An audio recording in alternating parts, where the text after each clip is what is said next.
ঝালকাঠিতে নিয়ন্ত্রণহীন truck চাপায় private car, অটোরিকশার যাত্রীসহ নিহত হয়েছে ১৪ জন। গুরুতর আহত ৮ জনকে হাসপাতালে ভর্তি করা হয়েছে। তাদের অবস্থা আশঙ্কাজনক। দুর্ঘটনার কারণ অনুসন্ধানে ৪ সদস্যের তদন্ত কমিটি করেছে জেলা প্রশাসন। ঝালকাঠি প্রতিনিধি আজমির হোসেন তালুকদারের প্রতিবেদন, জানাচ্ছেন খুরশিদ আলম মুকুল। ওয়ালটন ফ্রিজ কিনে অনেকের মতো আপনিও হয়ে যেতে পারেন মিলেনিয়াল। সেরা পণ্যের সেরা অফার।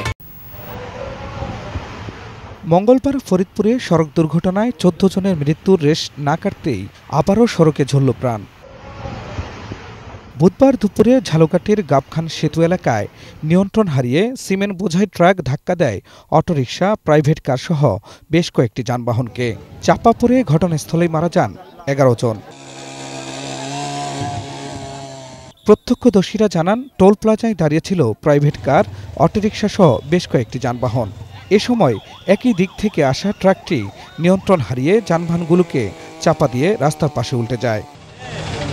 ট্রাক নিয়ন্ত্রণ করতে পারিনি, ড্রাইভার নিচে। আমরা ড্রাইভারকে এখনও পাওয়া যায়নি। এই ঘটনা পলাতক আছে। ট্রাক উদ্ধার করা হয়েছে এবং যত বাকি যেগুলো সেটাও উদ্ধার করা হয়েছে। পুলিশ ও ফায়ার সার্ভিসের কর্মীরা এসে হতাহতদের উদ্ধার করে হাসপাতালে পাঠায়। সেখানে চিকিৎসাধীন অবস্থায় মারা যান ২ জন। এখানে অ্যাক্সিডেন্ট হয়েছে, আমরা ওইখানেই গেছিলাম। আমরা শুনছি গাড়ি অ্যাক্সিডেন্ট হয়েছে, যাই দেখি তো সব আমাদের লোক, সব আমার ভাই বেরাদার। এদিকে নওগাঁয় ২ মোটরসাইকেলের সংঘর্ষে নিহত হয়েছেন স্বামী স্ত্রী। রাজবাড়ীতে ট্রাক চাপায় ১ জন এবং গাজীপুরে বাস চাপায় মারা গেছেন অটোরিকশা চালক।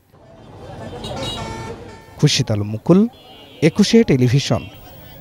ওয়ালটন ফ্রিজ কিনে অনেকের মতো আপনিও হয়ে যেতে পারেন মিলেনিয়াল।